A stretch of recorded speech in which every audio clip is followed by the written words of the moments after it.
Pigaan daman ngunyan kan Department of Education ang implementasyon kan matatag curriculum alagad may nahihiling kayang implikasyon digdi ang Alliance of Concerned Teachers o ACT matapos na magbuta si Vice Presidente Sara Duterte como Education Secretary.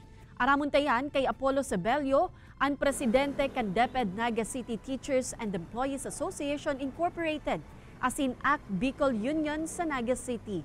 Diyos marhay na hapon po, Sir Apollo. Diyos marhay na hapon man sa imong tabi, Kate. Yes, sir. Kumusta po ngunyan ang preparasyon nindo sa matatag curriculum? Pirang porsyento na po ang nakitang preparado kabali na itong mga schools and mga teachers? Sa ngunyan, natapos na ang pag-roll out naman sa regional office itong madaras sa tuya kung ano talaga ang matatag digdiyo sa ibaba.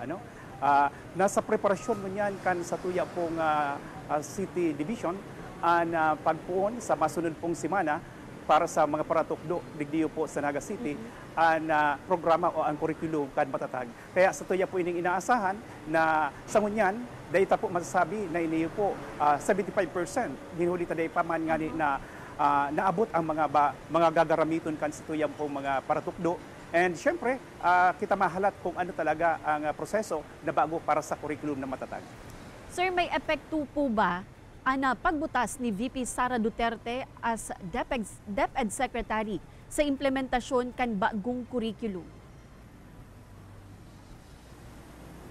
Kaso udma lang talagang nadangugta na halos sa naging pag-uurulay kan mga taga-DepEd kung nag-resign ang satuya po na Vice Presidente bilang Secretary kan DepEd. So sa kanya nahihiling ta po na talagang epekto kayan ang data aram kung ninhulita iniyo, inisyatibo po baga iniyo, program initiative ini kan satuya nga DepEd Secretary, pero sa ngunyan padagos ang satuya pong paghihiling na kung ano ang mga mangyayari sa mga masunod pang aldaw, ta aram ta na pagbago ang Secretary kan anuman na departamento digdiyo po sa tuyang nasyon, igwaman sindang mga bagay na pigi implementar. Kaya ninhulita ininapon pa lang, data pa nga na gagamit, data pa na-implementar, ninhulita igwa pa lang mga pilot na lugar, pero ngunyan ang full implementation, ngunyan na masunod na taon para sa school year, babantayan ta kung ano talaga ang mangyayari, ninhulitaan may inisyatiba kaning programang iniyo nag-resign na. Oo, sir. Ano na lang po ang piglalauman ta sa mga masunod na magiging pamayo kan DepEd?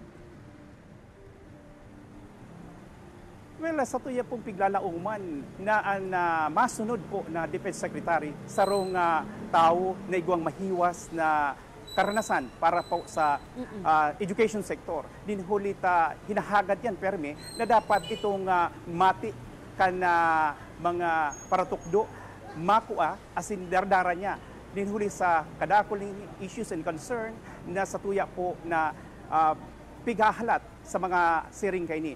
And yaon na dyan, siyempre kinakaipuhanan na tatao siya makipagbagay dyan sa tuya pong sa Kongreso. Tangani makakuaning pundo para matawan kan mga pangangaipo lalo na sa pasilidad.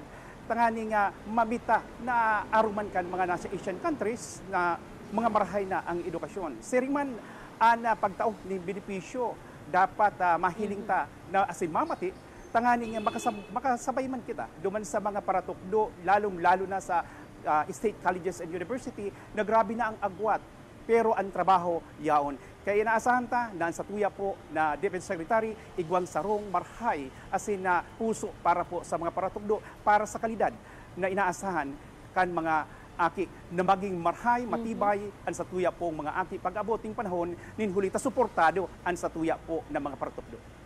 Alright, Diyos mabalos po, Sir Apollo Sebelio, kan DepEd Naga City Teachers and Employees Association Incorporated, asin ACT Bicol Union sa Naga City.